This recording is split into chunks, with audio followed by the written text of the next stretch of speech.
Regardez, j'ai mis juste là mon petit cadre des 100 000. Ça éclaircit le studio. Pour l'instant, il est là. Il changera peut-être plus tard. Bon, voilà, c'est pas l'ordre du jour. Bref, aujourd'hui, on parle de cette montre. C'est la Huawei Watch GT. Alors, elle n'est pas toute neuve. Elle a été présentée l'année dernière, fin d'année 2018. Excusez-moi, je chauffe. Et je la teste aujourd'hui, donc je suis très content de pouvoir la tester, cette jolie petite montre, très grosse boîte sympa. Et cette Huawei Watch GT, elle a des points qui sont vraiment positifs. Elle a aussi des trucs un petit peu limitatifs, ça fait râler, c'est dommage, surtout vu le prix. Ce qu'on va faire, c'est qu'on va faire un tour complet. Je vais vous dresser les points très positifs de cette montre, vous dire ce que j'aimerais voir évoluer et qui pourrait l'être, parce qu'on parle vraiment de logiciel, mais ça vous allez le voir dans quelques instants. Et puis je compterai sur vous pour me dire en bas ce que vous en pensez en commentaire. Et dès maintenant, si vous voulez, vous pouvez déjà me laisser un joli pouce pour me faire plaisir et bien évidemment vous abonner. Go!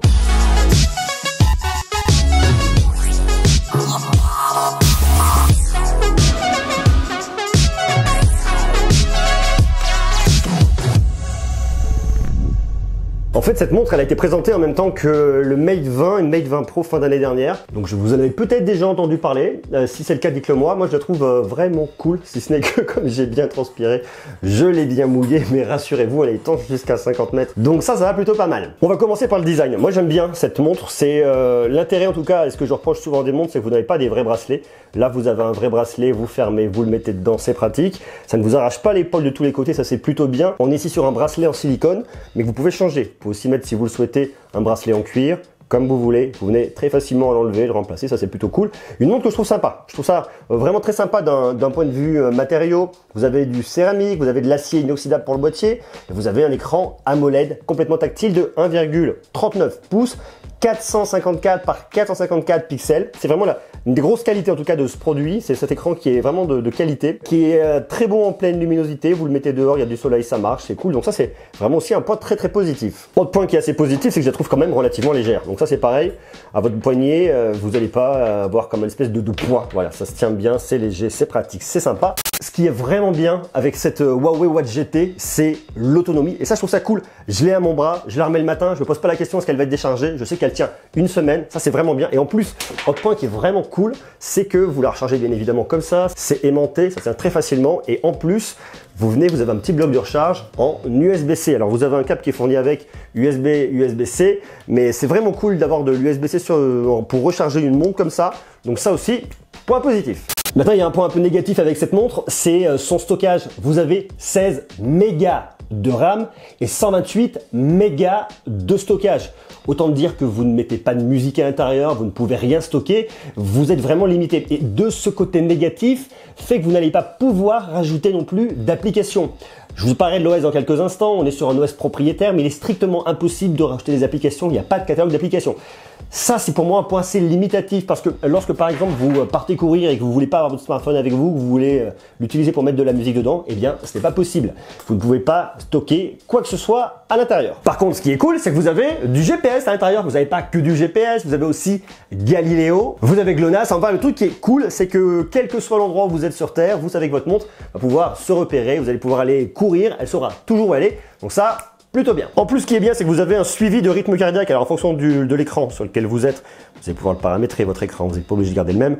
Et bien, vous allez toujours avoir votre écran de rythme cardiaque qui va s'afficher. Moi, j'ai choisi celui-là, bleu foncé, je le trouve sympa, vous voyez. Je suis à 74 BPM, mais surtout, je vais pouvoir venir dans mes applications. Je vais dans rythme cardiaque. Et là, je vais pouvoir retrouver mon rythme cardiaque avec un vrai historique. Je tapais au plus vite à 118, au plus bas à 64. Et après, vous voyez, en règle générale, au repos à 65 BPM. Par contre, il y a un truc qui est vachement bien, c'est que vous avez une application. C'est l'application Santé, où là, vous allez pouvoir retrouver toutes vos infos. Là, par exemple, j'ai mon rythme cardiaque. Donc ça, c'est aujourd'hui, je vais avoir ma semaine avec toutes mes infos, vous voyez, quand j'ai battu au plus bas et au plus haut. Et là, vous voyez, j'ai quelques infos. Plage de rythme cardiaque moyen au repos, rythme cardiaque élevé. Bon, il faut croire qu'il n'a pas été élevé. 165, je trouve quand même que c'était quand même plutôt pas mal. Et après, vous avez l'info journée, mois, année. Puisqu'on est dans l'appli, on va pouvoir regarder. Vous avez toutes vos questions de sommeil, questions de poids, vous pouvez venir rentrer.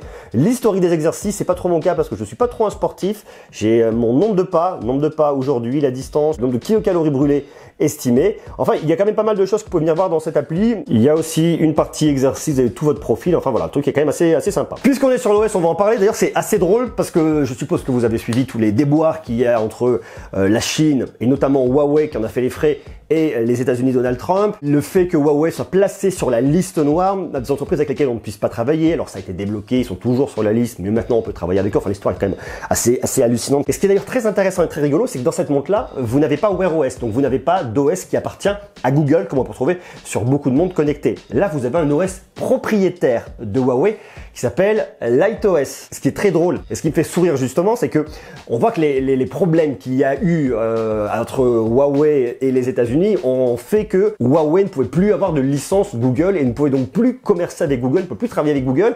Et donc dans les smartphones Huawei, il aurait pu arriver, si ça avait continué, mais ce qui n'est pas le cas, il aurait pu arriver qu'on n'ait plus du tout d'Android, même si aujourd'hui c'est plus le cas. C'est en tout cas mener Huawei sur la direction de se dire, de toute façon, il va falloir qu'on trouve une solution pour ne pas dépendre à tel point des États-Unis et d'une entreprise tierce. Donc je pense que à l'avenir, ça va emmener Huawei justement à avoir son propre OS, à voir comment les choses se mettront en place. Et c'est justement très drôle que quelques mois auparavant, ils aient sorti une montre connectée avec leur propre OS et non pas Wear OS, alors que Wear OS est quand même un peu plus ouvert avec plus de possibilités. Mais bon, en tout cas, c'est un OS qui s'appelle LightOS. Il y a des choses qui sont pas encore complètement géniales sur la lecture des notifications, notamment des SMS. Il y a des choses à améliorer, mais en tout cas, c'est assez encourageant. Par contre, il y a quand même quelques points qui sont assez négatifs, notamment le fait de ne pas pouvoir répondre aux SMS directement à partir de votre montre. Il ne peut pas y avoir de message qui soit prédéfini à taper, à envoyer. Non, vous pouvez juste le consulter et ensuite il faut aller sur votre smartphone pour faire le reste. La même chose pour les appels téléphoniques. Mais surtout, le point qui est le plus bloquant et vraiment problématique là-dessus, c'est comme je vous le disais tout à l'heure, comme vous n'avez pas de possibilité de stockage, vous ne pouvez pas rajouter des applications tierces. Il n'y a pas de magasin d'applications sur LightOS. Donc vous ne pouvez pas venir chercher des applications de diverses et variées, venir installer dans votre montre. Et c'est un petit peu pour moi le problème principal. Vous allez acheter une montre connectée, vous allez acheter une montre de Samsung, je vous ai parlé il n'y a pas longtemps de la Samsung Galaxy Watch Active, bien vous avez un catalogue, vous pouvez donc venir télécharger différentes applications autant que vous voulez, tant que vous pouvez en tout cas en mettre à l'intérieur, et là c'est pas possible. Et je trouve que c'est vraiment le gros point négatif de cette montre. Même si vous n'avez pas toutes vos applications directement dans votre montre, eh bien vous pouvez choisir ce que vous allez envoyer de votre téléphone directement à votre montre. Et ça, c'est plutôt bien. C'est vraiment un truc que je trouve intéressant. Moi, par exemple, ici, j'ai toutes les notifications que j'ai autorisées. Donc, mon agenda, ça m'envoie mes rappels d'agenda, Facebook, les notifications, l'objet de mon email et qui me l'a envoyé, Messenger, je vois les messages, je vois les SMS, Twitter, WhatsApp, Air France, bon bref. Donc, j'ai ce genre de choses et vous pouvez aussi tout venir rajouter. Donc, il y a certaines applications qui sont pas forcément très intéressantes, mais dans l'absolu, même si vous pouvez pas installer d'application, eh bien, vous avez quand même accès à toutes ces applications grâce aux notifications de votre smartphone. Donc ça, c'est quand même un petit peu moindre mal. Par contre, vous avez quand même pas mal de choses qui sont disponibles directement dans votre montre pour le sport. Vous pouvez choisir le sport que vous voulez faire. Alors moi, je ne suis pas particulièrement sportif, donc j'utilise pas. Mais c'est vrai que, vous voyez, entre la course guidée, course extérieure, course intérieure, marche en extérieur, la randonnée, la course en cross-country, je ne connaissais pas, vous voyez, cyclisme, c'est dur à dire. Ceci n'est pas un film sur le cyclisme. Le cyclisme extérieur, cyclisme intérieur, nage extérieur, triathlon, enfin voilà, vous pouvez faire quand même pas mal de choses. Et ça, bon, vous avez quand même beaucoup de possibilités. Alors, puisqu'on est là, on va aller voir un peu au niveau des applications qui sont déjà préinstallées. Toute la partie effectivement entraînement dont je viens de vous parler à l'instant, vous pouvez retrouver directement ici. Votre historique, statut de formation, le rythme cardiaque, l'activité que vous avez faite aujourd'hui, ce que vous avez fait, le nombre de pas, le ci, le ça. Vous avez tout directement ici. Suivi du sommeil. Alors moi, je n'arrive pas à dormir avec une montre au poignet, mais il y en a certains qui y arriveront ou qui le font déjà. Vous avez donc un suivi de votre cycle de sommeil avec les différentes parties de votre cycle. C'est cool. Baromètre, boussole, météo, les messages, chronomètre, minuterie, alarme, lampe de poche, trouver mon téléphone et la configuration. Vous voyez, donc ça c'est sympa, mais par contre c'est quand même assez limité. Lorsque vous naviguez, vous retrouvez ici votre suivi d'activité, la météo ici, votre rythme cardiaque, vous retrouvez là en bas les messages. Ici il n'y en a pas, puis là vous voyez vous tournez en rond. Donc vous allez à droite ou à gauche, c'est exactement la même chose. L'écran principal, vous descendez, vous avez votre petit raccourci, montrer l'heure, ne pas déranger, trouver mon téléphone, verrouiller, et puis la configuration. Pour moi, c'est très clair qu'une boîte comme Huawei va pas se contenter de proposer cet OS-là avec juste cette possibilité-là. C'est une première version, c'est une première version qui est encourageante. Il va y avoir une évolution au niveau de l'OS, il va y avoir plus de choses de proposer. Là, c'est déjà assez complet. C'est-à-dire que c'est une montre qui vous servira vraiment pour de l'exercice physique. Et ça marche plutôt bien. Moi, ça fait une bonne semaine que j'utilise.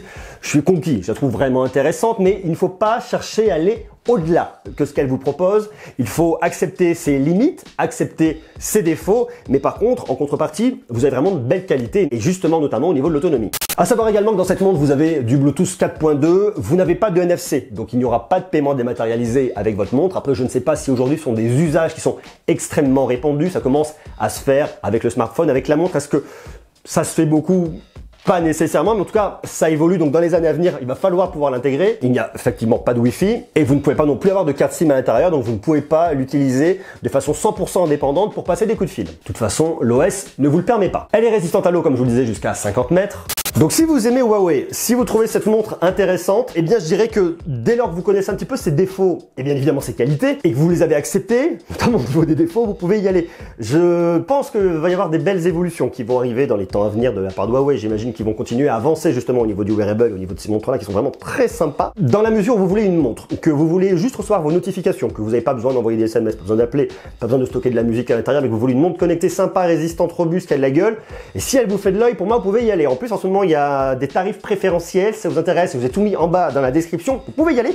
C'est une jolie montre, c'est un joli produit, je trouve vraiment intéressant, je suis surtout très surpris par l'autonomie, et ça pour moi c'est vraiment énorme. Alors je pense que justement cette autonomie on l'a aussi parce que c'est un petit peu plus fermé, parce qu'on n'a pas plein d'applications qui vont travailler en tâche de fond et qui du coup vont être plus énergivores, donc le point négatif vous donne aussi du positif, donc je trouve quand même au final plutôt intéressante. Le tarif me semble un peu élevé vu la concurrence, 249 €, je vous dis vous pouvez regarder par les liens parce qu'il y a quand même des promos en ce moment, donc ça c'est plutôt cool.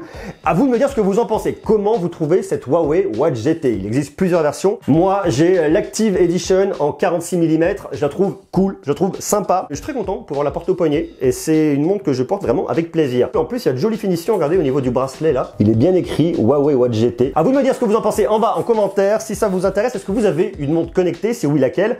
Et est-ce que vous pourriez aller sur une montre de Huawei? Et puis pourquoi pas cette Huawei Watch GT? À vous de jouer, vous marquez tous en bas en commentaire. J'invite bien évidemment à me laisser des jolis pouces, à vous abonner et puis on continue à parler de tech. À demain, ciao.